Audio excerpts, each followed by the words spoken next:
Kasi nga 'di ba yung pinag-aralan natin yung sales velocity.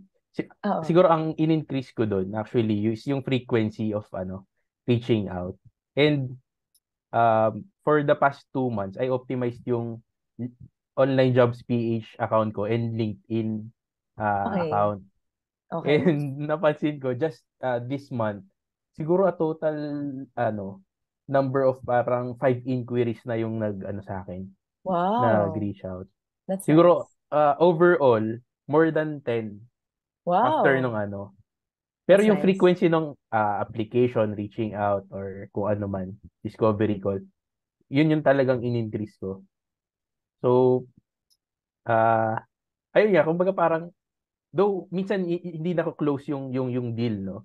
Pero parang it's parang satisfying, fulfilling, challenging, halo-halo na parang it works talaga, di ba? I mean, ah ano to parang, di ba sabi nga, sinasabi natin parang hindi nga numbers game yung sales, pero somehow may factor pa din yung increasing the frequency, di ba? Increasing the number, parang gives you a better chance to land a deal, parang gano'n.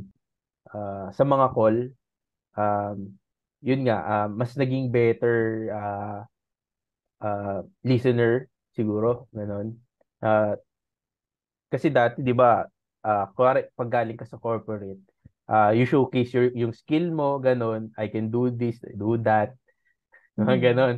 It's all about Okay. parang me, di ba? Parang it's all Oo. about me.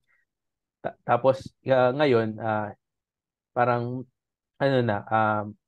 more about focusing dun sa paano ba ako makakatulong sa kanila, ganun. Ano naman, dahil doon, nagkakaroon din ng opportunities. Actually, yung isa pala, bumalik sa akin. Ah, nag-trial nag-trial project.